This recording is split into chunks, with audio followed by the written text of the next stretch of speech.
الغسالة الاوتوماتيك بتسرب مية او بتنزل مية من عند باب غسالة بالشكل ده.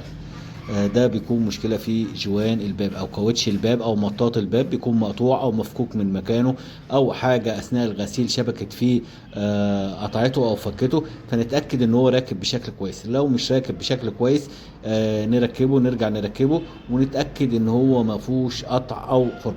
في حل لو مخروم او اتقطع ممكن يتلحم زي كاوتش العربية بالظبط كده.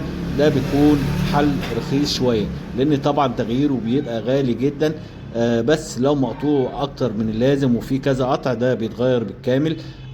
فنتأكد نفحصه بشكل كويس بنفسنا، نشوف القطع فين ونقدر نلحقه.